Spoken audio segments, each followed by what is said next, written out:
नमस्कार. आज आपण इथे धाराशिव जिल्हा तालुका धाराशिव मेंढा गावामध्ये आपण सगळे आहोत आणि आमच्या सोबत इथे गावचे प्रथम नागरिक सरपंच महोदय, शेजारचे गावचे सरपंच, आमच्या प्रगतशील शेतकरी बालाजी पवार, सर्व शेतकरी बंधू आपण इथे उपस्थित आहोत. सोबत आमच्या कृषी सहाय्यक तलाठी पण आहे. आपण मागच्या काही एक आठवड्यापासून धाराशिव जिल्हा प्रशासन आणि लोकसहभागातून वेगवेगळ्या घटकाच्या माध्यमातून आपण जलतारा असं एक मोहीम सुरू केलेली आहे. आणि जलतारा साधा सोप्या भाषेमध्ये 5x5x6 फुटाचे खड्डे आहे. या खड्ड्यामध्ये आपण छोटे मोठे दगड वगैरे टाकून पॅक करणार आहोत. आणि या खड्ड्याच्या माध्यमातून हे जे पावसाळ्याचे जे पाणी आहे जमिनीच्या उतरत्या भागामध्ये आपण हे जलतारा जर करू शकला, पाणी त्याच्यामध्ये थांबणार नाहीये, पाणी मुरणार आणि आपलं भूजलची पातळी वाढणार आहे. सो जेणेकरून आपलं शिवाराचे पाणी आपला इथेच थांबून आपला भूजल पातळी वाढण्याबरोबरच बारमाही पाणी आपल्या शेतामध्ये शेतकऱ्यांना उपलब्ध होणार आहे. आणि कधीपर्यंत काम पूर्ण होणार आहे? आपण या जलतारा मोहीम पावसाळे सुरू होण्यापूर्वी आपल्याला करायची आहे. सो आपल्याकडे सध्या लगभग आता 1 महिना राहिले आहे. आणि प्रत्येक गावामध्ये युद्ध पातळीवर याचं काम सध्या चालू आहे. लोकांना काय आवाहन करा?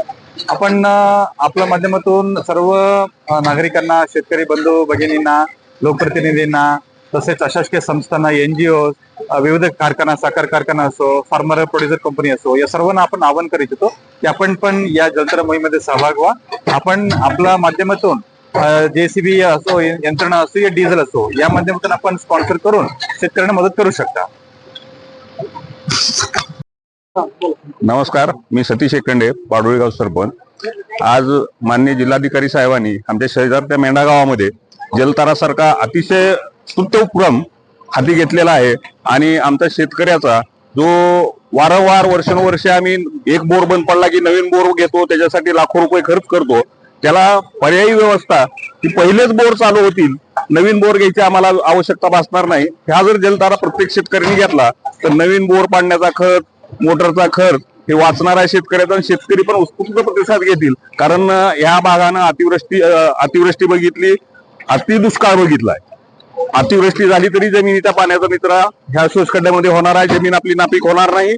त्याच्यामुळं शेतकऱ्यांना पण मी आवाहन करतो, ह्या जिल्हाधिकारी साहेबांनी जो उपक्रम हाती घेतलेला आहे त्यात उदंड प्रतिसाद द्यावा. आणि आम्ही तर सगळे गावचे प्रतिनिधी याच्यामध्ये मोठ्या प्रमाणात भाग घेऊन प्रत्येक गावात किमान 1000चं टार्गेट आम्ही साध्य करू, एवढं आम्ही आश्वासित करतो जिल्हाधिकारी साहेब.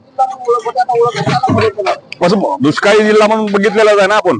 सतत टँकर 3-3, 4-4 वर्ष टँकर राहायचे. पावसाळ्यात पण आपल्याला टँकर बघितले या भागानं, तर ह्याच्यामुळे त्याला मदत होणार आहे. आणि टँकर मुक्त जिल्हा तर झालेलाच आहे, वाटचाल आहे. पण अवर्षण ग्रस्त जिल्ह्याची ओळख आहे. आपण जी पाणी दुसऱ्या जिल्ह्यातून उपसायचं, इथं आणायची वाट बघतोय, ती वाट बघायची पाळी येणार नाही. कारण हा उपक्रम जर 100% राबला तर आपलं पाणी आपल्या जिल्ह्यातच राहील आणि आपल्या जमिनीतच राहील, ह्याची आम्हाला खात्री वाटते.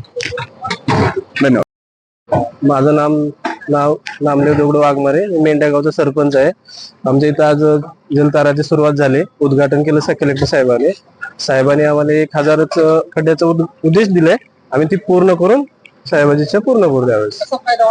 शेतकऱ्याचा त्याच्यामध्ये खड्डा केल्यावर त्याच्यामुळे पाणी पर्क्युलेशन होणार आहे जास्त, त्याच्यामुळे बोर विहीर त्याला पाणी वाढणार आहे.